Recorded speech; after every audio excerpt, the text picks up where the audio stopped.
নমস্কার বন্ধুরা, welcome to my channel serial update with Nandita. অনুরাগের ছোঁয়া সিরিয়ালের 1 মে সম্পূর্ণ পর্বের আপডেট নিয়ে চলে এসেছি। সম্পূর্ণ পর্বের আপডেট পেতে ভিডিওটি টেনে দেখতে হবে, স্কিপ করলে চলবে না। তো চলো শুরু করি। এদিকে সোনা মনে মনে ভাবতে থাকে যে ওর মা এসে রুডিকে গুলি করে দিয়েছে। আর তারপরে সোনা বলতে থাকে যে তুমি রুডিকে মেরে ফেললে। আর তখনই দীপা বলে ওঠে যে ঠিক করেছি সোনা, তুমি তোমার সন্তানকে একাই মানুষ করবে। আর তখনই এটাও ভাবতে থাকে মনে মনে সোনা যে রূপা আসে। আর রূপা এসে বলে যে কি হলো সোনা বলো তো, দেখো কৃষ্ণও তোমাকে ফিরিয়ে দিয়েছিল, আর এদিকে রুডি এখন নেই, আমি কিন্তু সুখী, তোমার কি হলো বলো তো। আর তখনই সোনা এটাও ভাবতে থাকে যে গিয়ে সোনা বলে না, আমি আমি বাঁচবো না। তখন সূর্য বলে যে সোনামা আমি তোমার আবার বিয়ে দেবো। তখন সোনা গিয়ে ছুরি দিয়ে নিজের পেটে আঘাত করে আর চিৎকার করে ওঠে। আর তখনই সূর্য গিয়ে বলে কী হয়েছে সোনামা, কী হয়েছে। আর সোনা তখন বুঝতে পারে যে সোনা পুরোপুরি এটা চিন্তা করছিল। সূর্য সোনাকে বলে কি হলো সোনামা, তুমি চিৎকার করলে কেন। তখন সোনা বলে কিছু না বাবা, এমনি আমি একটুখানি ভয় পেয়ে গেছিলাম। আর একটা কথা বলবো, রুডির মা রাগী কিন্তু উনি খারাপ নন। দেখো না আমি ঠিক আছি, তুমি না বৃথায় চিন্তা করছো। কুন্তলা তখন সূর্যকে বলে সূর্য, আমার তো মেয়ে নেই, সোনা আমার সেই স্বাদ পূরণ করে দিয়েছে। সোনা বলে হ্যাঁ বাবা, আর বাবা তোমার ডাক্তারিটা কেমন হলো। তখন সূর্য বলে সোনাকে যে হ্যাঁ ভালো, অনেক দিন পরে নিজেকে খুঁজে পেলাম। সূর্য সোনাকে বলে তুই কতদিন পরে বাড়ি এলি বলতো সোনা। আর ওদিকে কুন্তলার কাছে গিয়ে বলে আই এম সরি কুন্তলা। আর সূর্য দরজা দিয়ে বাইরে বেরোতে যায়। তখনই সোনা বাবা বলে চিৎকার করে সূর্যকে জড়িয়ে ধরে। আর সূর্য বলে তুই ঠিক আছিস তো সোনামা। সোনা সূর্যকে বলে হ্যাঁ আমি ঠিক আছি। আর মনে মনে বলে যে আমি যে মা হতে চলেছি সেটা তোমাদেরকে বলেই উঠতে পারছি না।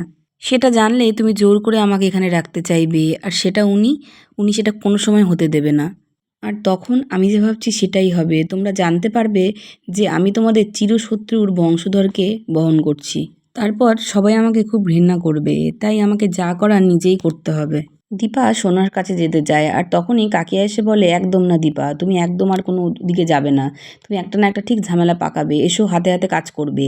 আর ওদিকে দীপার মা বলে ওঠে ছোট বেয়ান কি হলো বলুন তো, এই খাবার টাবার তো সব জুড়িয়ে গেল, আর এই খাবার টাবার তো কালকেও তো খেতে পারলাম না। আর তখন উর্মি বলে মাকে যে তোমার কি একই কথা বলতে বারবার ভালো লাগে মা। দীপার মা তখন বলে যে আরে আমি কি আমার জন্য বলছি নাকি, বাড়িতে এত বাচ্চা আছে ছোটোখাটো, তারাও তো কিছু খায়নি। আর ওদিকে থালা থেকে কিছু একটা নিয়ে খেতে যায়, আর উর্মি তখন বাধা দিতে যায়। আর কাকিয়া বলে ছেড়ে দাও, ওনাকে খেতে দাও। তখনই রূপা এসে দীপাকে বলে মা এদিকে একটু এসো শোনো। আর তখনই দীপার মা চিৎকার করে ওঠে, বলে এই যে এসে গেছে, আবহাওয়া গরম করতে এসে গেছে, ওদিকে খাবার টাবার সব জুড়িয়ে গেল, এই তোর সমস্যা কোথায় বলবি। রূপাকে ঠেলা মেরে এই কথাই বলতে থাকে রূপার দিদা। বলে দীপার মা যে একটুখানি বৌমাকে সব কিছু শিখিয়ে পড়িয়ে নিচ্ছে, এত ভালো শ্বশুরবাড়ি পেয়েছে, তো সমস্যাটা কোথায়। আর তখনই ওখান থেকে দীপা শ্বশুর তখন দীপার মাকে বলে যে আপনার দেখছি ওদেরকে ভারী পছন্দ, তা ওরা যখন যাবে আপনিও যাবেন নাকি ওদের সাথে। দীপার মা বলে না না আমি যাব না বলে ওখান থেকে সরে যায়। আর তখনই উর্মি এসে বলে আচ্ছা রূপা, তুই নাকি খুব সেন্সেবল, তা দরকারের সময় তো সেন্সেবল কোথায় যায়। আর দিদিকে দেখেছিস আমরা আটকে রেখেছি, তোকে দিদিকে না উস্কালেই হবে না। তখন দীপা বলে উর্মি ও আমার মেয়ে, ও আমাকে উস্কাতে নয়, দরকারে কিছু বলতে এসেছে। কাকিয়া বলে দেখো দীপা, আমি বুঝে গেছি, যে আমরা সবাই বুঝে গেছি যে তুমি আর তোমার মেয়ে মিলে যেটা ঠিক করবে সেটাই করবে, কিন্তু তোমার কাছে একটাই রিকোয়েস্ট, সোনাকে ছেড়ে দাও, ওকে নিজের মতো বাঁচতে দাও। দীপার শ্বশুর গিয়ে কাকিয়াকে বলে যে দেখো, ওর সোনার জন্য যদি কেউ ভেবে থাকে তাহলে সেটা কিন্তু দীপা। আর তখন কাকিয়া বলে ওঠে হ্যাঁ সেটা তো জানি, আর তাই জন্যই তো সমস্যাটা এত বাড়ছে। তখন দীপা রূপাকে বলে রূপা ওদিকে চল, তোর সাথে আমার কথা আছে। আর তখনই ওপর থেকে সূর্য কুন্তলা আর সোনাকে নিয়ে নিচে নামে। আর এসে বলে যে অনেকটা তো টাইম হয়ে গেল, ওদের খাওয়ার কি ব্যবস্থা করা হয়েছে। আর তখনই দীপার মা বলে ওঠে এই তো কাজের কথা হয়েছে, আর এই পুরো বাড়িতে একমাত্র তুমিই কাজের কথা বলো। দীপা রূপাকে বলে কি হয়েছে বল। তখন রূপা বলে মা যেটা ভয় পেয়েছিলাম সেটাই হচ্ছে। আর দীপার কানে হেডফোন দিয়ে শোনায় যে কুন্তলা কিভাবে শাসাচ্ছে সোনাকে। আর এইটা শুনেই দীপা বলে ওঠে সোনা তো খুব বিপদে আছে। আর তখন রূপা বলে যে শুনে মা আমার হাত পা ঠান্ডা হয়ে গেছিল। আর দীপা বলে যে এই মহিলা খুব ডেঞ্জারাস, আর এই মহিলা খুব ধুরন্ধর, ডাক্তারবাবু চলে আসাতে চুপ করে গেল, পুরোটা শুনতে পেলাম না। তখন রূপা বলে এইটুকু প্রমাণ কি যথেষ্ট। তখন দীপা বলে যে না, এইটুকু প্রমাণে কিছুই হবে না। দীপা রূপাকে বলে যা আমাদেরকে কিছু একটা করতে হবে, মান সম্মানের ভয়ে হাত গুটিয়ে বসে থাকলে হবে না। আর তখনই রূপা বলে, মা তোমাকে তো কেউ এসব ব্যাপারে কোনো মদতই করবে না, আর বরং তোমাকে উল্টোপাল্টা বলবে। আমি সেটা সহ্য করতে পারবো না মা। তখন দীপা বলে যে তুই আমাকে নিয়ে ভাবিস না রূপা, তোদের দুজনের সেফ লাইফের থেকে আমার কাছে বেশি আর কিচ্ছু না। রূপা তখন মাকে বলে, মা ওই বাড়ির সবাই তো এখানেই আছে, তাহলে কি আমি ওই বাড়ির দিকে একটা রেকর্ডার ফিট করে দিয়ে আসবো? তখন দীপা বলে, তোর কি মাথা খারাপ হয়ে গেছে? আর তো ওরা যদি ধরা পড়িস ওরা তোকে পুলিশে দেবে, আর এই বাড়ির লোকেরা তোকে তো বিশ্বাসই করবে না। ওই বাড়িতে গুরুদেব সেজে কে আছে সেটা যতক্ষণ না জানতে পারছি আমার শান্তি নেই। আর রূপা তখন বলে, তাহলে উপায়? আর দীপা বলে, উপায় একটাই আছে, সোনাকে দিয়ে ওই বাড়িতে একটা রেকর্ডার পাঠাতে হবে, কিন্তু অবশ্যই ওকে না জানিয়ে। রূপা তখন বলে, কিভাবে মা? তখনই সূর্য ওদিকে দীপাকে ডাকতে শুরু করে খেতে দেওয়ার জন্য, ওরা খাবে বলে। আর রূপা তখন বলে, মা আমার একটা চেন দেওয়া পেন্ডেন্ট আছে না, ওই পেন্ডেন্টটার মধ্যে করে। তখন দীপা বলে, ওটা তো তোর একমাত্র। আর তখন রূপা বলে, সোনাও তো আমার একমাত্র বোন মা। ওদিকে রূপা পেন্ডেন্টের মধ্যে রেকর্ডারটা সেট করে ফেলে, আর এদিকে খাওয়া দাওয়ার তোড়জোড় লেগে যায়। ওদিকে সূর্য কুন্তলাকে খেতে বসতে বলে। উর্মি বলে, টেবিল সাজানো হয়ে গেছে, চলুন। তো কুন্তলা বলে, না আসলে আমি মেয়েদের সাথে বসি, আগে ছেলেরা বসুক, কারণ আমাদের বাড়ির সংস্কৃতিটা না একদমই আলাদা। তখন সূর্য বলে যে মা বেঁচে থাকতেও মা আমাদের সাথেই বসতেন, আপনি বসতে পারেন, কোনো অসুবিধা নেই। আর তখন কুন্তলা বলে, আমি আমার স্বামীকে খুব মানে ভয় ভক্তি করি কি না, তাই জন্য। আর তখন রুডি ওপাশ থেকে বলে ওঠে যে বাবা আরও মাকে ভয় পায়, আর তারপরে রুডি আবার থতমত খেয়ে যায় বলে, আর বলে, না না মা বাবাকে ভয় পায়। দীপার মা বলে, আমাদের উনি কিন্তু আমাকে বেশ ভয় পেতেন। আর তখন কুন্তলা বলে, তাহলে তো আপনার কপাল দারুণ, যদিও আমাদের চোখের সামনে এরকম উদাহরণ ভুরি ভুরি আছে, যেমন দীপা দেবী। দীপা দেবী শুধু স্বামী কেন, কাউকেই খুব একটা ভয় ডর করেন বলে আমার মনে হয় না। দীপা কুন্তলাকে বলে, কুন্তলা দেবী আসলে আমাদের বাড়িতে স্বামী স্ত্রী কেউ ভয় টয় পায় না, আমরা একে অপরকে বন্ধু বলে ভাবি।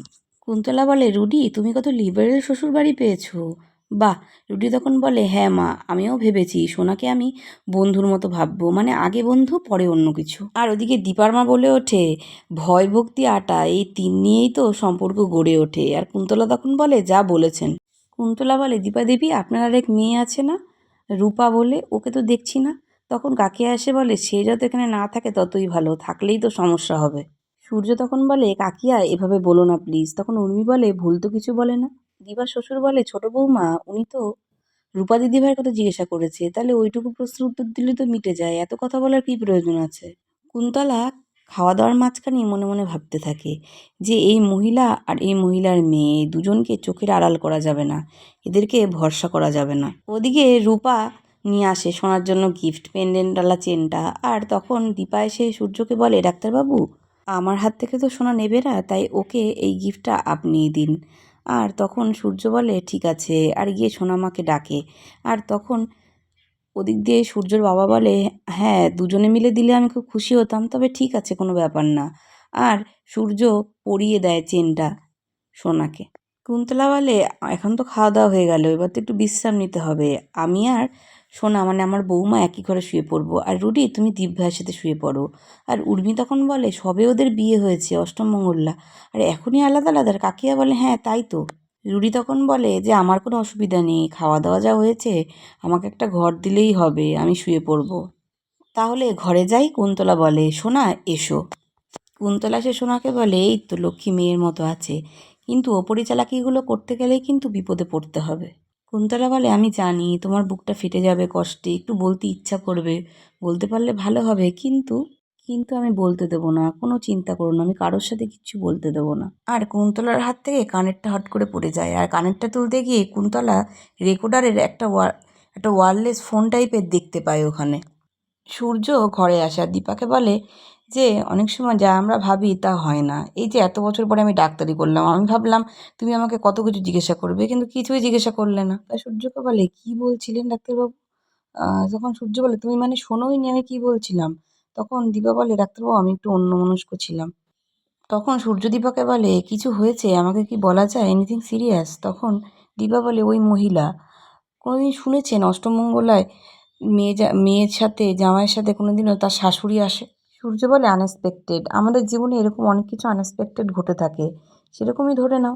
তখন দীপা বলে, ডাক্তারবাবু এতে আমাদের মেয়ের জীবন জড়িয়ে আছে। সূর্য বলে যে তোমার সব চিন্তা ওই একই জায়গায়, মেয়েকে নিয়ে, মেয়েকেই ফোকাস করে, তখন দীপা বলে, ওই মহিলাকে আমি এত হালকাভাবে নিতে পারছি না ডাক্তারবাবু। সূর্য দীপাকে বলে যে ওই মহিলাও তো তোমাকে হালকাভাবে নেন না, সবসময় বলে চলেছেন যে তুমি যখন খুশি যাইতেই করে ফেলবে।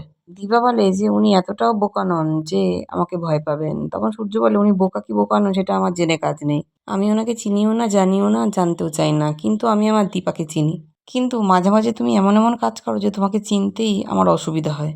সূর্যর খুব খারাপ লাগে, যেহেতু দীপা সূর্যকে কোনো কিছুই জিজ্ঞাসা করে না ডাক্তারির ব্যাপারে। তখন দীপা সূর্যকে বলে যে আপনার এতটা খারাপ লেগেছে? তখন সূর্য বলে, হ্যাঁ, আমি ভেবেছিলাম তুমি কত কিছু জিজ্ঞাসা করবে, এত বছর পর আমি ডাক্তারি শুরু করেছি। সূর্য দীপাকে বলে, আমারও তো আমার কাছের মানুষটাকে কখনো কখনো প্রয়োজন হয় আমার ফিলিংসগুলোকে বলার জন্য, আমারও তো দরকার পড়ে কথা বলার, আমার ইচ্ছা কি করে না যে তোমার সাথে মন খুলে মাঝে মাঝে কথা বলি। দীপা সূর্যকে বলে, অভিমান হয়েছে অনেকটা। তখন সূর্য বলে, সব তোমাকে বলতে হবে কেন, তুমি তো সব বোঝো। দীপা সূর্যকে জড়িয়ে ধরে বলে যে আই এম সরি ডাক্তারবাবু। তখন সূর্য হেসে দেয়। আর ওদিকে কুন্তলা জোরে জোরে বলতে থাকে, আর এখানে থাকা যাবে না, এসো এখান থেকে। সূর্য দীপাকে বলে, কুন্তলার গলা না, কি হলো বলো তো? দীপা বলে, হ্যাঁ, চলুন তো দেখি কি হলো। কুন্তলা সবাইকে বলে যে আমরা এই বাড়িতে আর এক মুহূর্ত থাকবো না, চলে যাব। আর তখনই দীপার শ্বশুর মানে সূর্যের বাবা বলে যে কী হয়েছে? তখন কুন্তলা বলে, সেসব কিছু বলার রুচিবোধও আমার হচ্ছে না মেসোমশাই, চলে এসো রুডি, সোনাকে নিয়ে বেরিয়ে এসো। সূর্য গিয়ে কুন্তলাকে বলে, দাঁড়ান দাঁড়ান, কী হয়েছে সেটা তো বলুন। তখন কুন্তলা বলে, বলতে সেটা আমার লজ্জায় মাথা কাটা যাচ্ছে। আর তখন সূর্য বলে, না বললে আমরা কী করে জানবো? সোনা আর রুটিকে আপনি কেন এইভাবে নিয়ে যাচ্ছেন? আর তখন কুন্তলা বলে, আপনি জানতে চান? তাহলে এই দেখুন। সূর্য রেকর্ডারটা হাতে নেয়। আর তখন বাকিরা বলে ওঠে, এটা কি? তখন উর্মি বলে, মনে তো হচ্ছে এটা রেকর্ডার। তখন কুন্তলা বলে, মনে হওয়ার কিছু নেই, এটা একটা রেকর্ডার। আর এটা লাগানো ছিল সোনার ঘরে। সদ্য বিবাহিত দম্পতিরা অষ্টমঙ্গলে বাপের বাড়ি এসেছে, সেইখানে রেকর্ডার লাগিয়ে রেখেছে সেনগুপ্ত বাড়ির লোকেরা। বাহ! কুন্তলাকে বলে যে, মা এটা হতে পারে না। তখন কুন্তলা বলে, বাহ! বিয়ের পরে মাকে ভুলে গেলে তুমি? ঠিক আছে, আমার কথা বিশ্বাস করতে হবে না। তুমি যার কথা বিশ্বাস হবে তাকে জিজ্ঞাসা করো, সোনাকে জিজ্ঞাসা করো, তোমার স্ত্রীকে জিজ্ঞাসা করো। আমি ওর চোখের সামনে ওর বিছানার তলা থেকে এই রেকর্ডারটা বার করেছি। বলো তুমি সোনা। রুটি তখন বলে, না না, আমি এটা বিশ্বাস করতে পারছি না। যাকে আমি এতদিন ধরে দেবী বলে মনে করতাম সে আমাদের ঘরে রেকর্ডার লাগিয়ে রেখেছে। সোনা তখন বলে, এই উত্তরটা সেই দিক যে এই কাজটা করেছে। সোনা এসে দীপার সামনে এসে বলে, কি হলো বলো, কেন করেছো? মা উত্তর দাও, চুপ করে থেকো না। তো বন্ধুরা, আজকের ভিডিওটা এই অবধি। অনুরাগের ছোঁয়ার আগাম আপডেট পেতে অবশ্যই চ্যানেলটিকে সাবস্ক্রাইব করে পাশে থাকবেন। Thank you so much for watching. Tata.